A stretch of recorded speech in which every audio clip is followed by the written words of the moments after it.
একজন নারীর পক্ষে কোনো পুরুষকে পরিবর্তন করা সম্ভব না। পুরুষ যদি সত্যি ভালোবাসে তাহলে সে পছন্দের নারীর সকল অপছন্দের কাজ ছেড়ে দেবে। নারী তার সর্বোচ্চ জেদ দেখায় মা এবং স্বামীর উপর, কারণ এই দুজন ব্যক্তি ছাড়া কারো দ্বারা সম্ভব না এই জেদ কন্ট্রোল করা। নিজের যোগ্যতার চেয়ে কম যোগ্যতার মানুষকে ভালোবাসো, সে তোমায় অনেক বেশি মূল্য দেবে। ঘরে বসে লাইলন ব্যাগ সেলাই করে কিভাবে প্রতিদিন 300 থেকে 500 টাকা ইনকাম করি, মানি সেভিং টিপস। তো নতুন দিনে নতুন আরেকটি ব্লগ ভিডিও নিয়ে হাজির আমি আপনাদের মাঝে সাভানা, ভারতের ছোট্ট একটা গ্রাম শীতলকুচি জেলা থেকে বলছি। তো welcome back to my channel. আসসালামু আলাইকুম। তোমরা সবাই কেমন আছো? আমি আশা করি তোমরা সকলেই ভালো আছো। আলহামদুলিল্লাহ আমিও ভালো আছি, আর আমার পরিবার পরিজনদের নিয়ে আলহামদুলিল্লাহ আমি ভালোই আছি। আর আমার প্রাণপ্রিয় কলিজা আপু ভাইয়েরা, তোমরা সবাই কেমন আছো? আমি আশা করি তোমরা সকলেই ভালো আছো। তো বরাবরের মতো না ব্লগটা আমি সন্ধ্যা থেকেই শুরু করে দিলাম। তো চলো ব্লগটা দেখতেই থাকো, আশা করি খুবই ভালোই লাগবে। আমার ব্লগ যেহেতু প্রতিদিন বিকাল 4টায় আসে, আমার ব্লগের কোনো না কোনো অংশে ভালো লাগলে সাবস্ক্রাইব করে পাশে থাকবেন। আর আমার ছোট্ট টিনের ঘরটা একটু গোছাগুছি করে নেব, সেই ব্লগটাই আজকে শেয়ার করব। তো চলো ব্লগটা দেখতেই থাকো। ঘরে বসে লাইলন ব্যাগ সেলাই করে কিভাবে প্রতিদিন 300 থেকে 500 টাকা ইনকাম করি, এবং আমার ছোট্ট টিনের বাসাটা যেভাবে প্রচণ্ড গরমে পরিষ্কার করে গুছিয়ে নেই, সেই ব্লগটাই আজকে তোমাদের কাছে আমি শেয়ার করব। তো যা গরম পড়েছে 2-3 দিন থেকে তো বৃষ্টি চলছে, একটু ঠান্ডা ঠান্ডা। আজকে একেবারে কড়া রোদ উঠেছে, একেবারে বাঘের মতো রোদ উঠেছে। রোদ দেখেই ভয় লাগে। বাপরে বাপ, কী পরিস্থিতি! মনে হয় রান্নাও করব না, খাবো না, এরকম একটা পরিস্থিতি। একবেলা খাবো তো 2 বেলায় মনে হয় খাবো না। কিন্তু সেটা করলে কি চলবে? নিজের জন্য নিজে একবেলা না খেলেও হয়, কিন্তু ছেলে মেয়ে হাজবেন্ড ওদের কথা ভেবে যতই গরম হোক ঠান্ডা হোক রান্না তো করতেই হবে, তাই না? তো যাই হোক, ঘরে বসে লাইলন ব্যাগ সেলাই করে কিভাবে প্রতিদিন 300 থেকে 500 টাকা ইনকাম করি, আর আমার ছোট্ট টিনের বাসাটা প্রচণ্ড গরমে একটু পরিষ্কার করে গোছাগুছি করে নেব, সেই ছোট্ট ব্লগ তোমাদের কাছে আমি শেয়ার করব। দেখুন, ঘরে বসে ইচ্ছা করলে ঘরে বসে কিন্তু আমরা অনেক টাকা ইনকাম করতে পারি। 300 থেকে 500 টাকা ইনকাম করা কিন্তু কোনো কঠিন ব্যাপার না। যে কোনো কঠিন কাজকে আমাদের সহজ করে নিতে হবে। যে 300 করে প্রত্যেক দিনে যদি টাকা ইনকাম করি, তাহলে মাসে হচ্ছে 9,000। 500 টাকা করে যদি হয় তাহলে 15,000 টাকা মাস। তাহলে আমরা ইচ্ছা করলে কিন্তু 15,000 টাকা সঞ্চয় করতে পারি, বা 9,000 টাকা সঞ্চয় করতে পারি, যেদিন যেরকম করে টাকা ইনকাম করি সেদিন সেরকম করে। যাই হোক, চলো ব্লগটা দেখতেই থাকো, আশা করি খুবই ভালোই লাগবে। আর এই যে ঘরে বসে না যেতে হবে বাইরে, না যেতে হবে অন্যখানে, ঘরে বসেই কিন্তু ইনকাম করতে পারবে। টাইম খেয়ে ঘুমিয়ে সমস্ত কাজ সংসারের কমপ্লিট করে তারপরে তুমি ঘরে বসেই কিন্তু ইনকাম করতে পারো।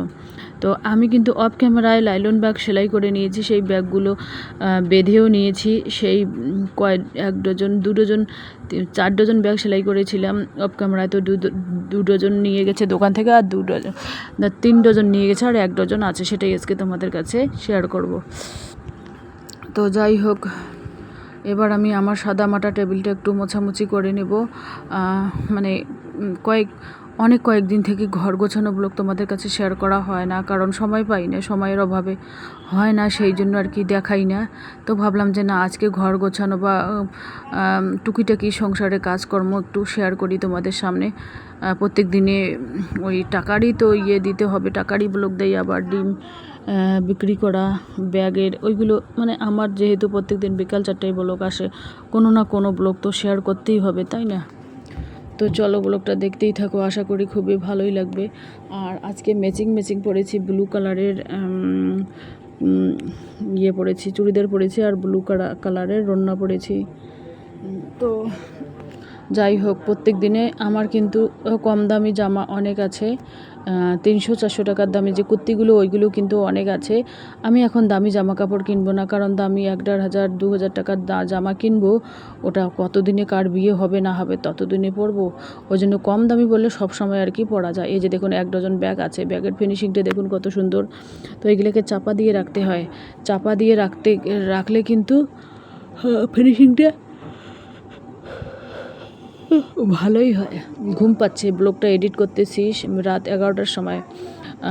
পাশের রুমে আর কি এডিট করতেছি, ওরা আর কি মোবাইল ঘাটাঘাটি করতেছে, ছেলেরা তার ওই পাশের রুমে আমি এডিট করতেছি, কারণ সবার সামনে আমি ভিডিও যখন এডিট করি তখন কিন্তু আমার খুব ভয় লাগে বা লজ্জা লাগে যে কে বা ভুল ধরবে কথার, কে যেন ভুল ধরে কথার, এরকম একটা পরিস্থিতি চাপে পড়ে আমি কিন্তু ব্লগ করি।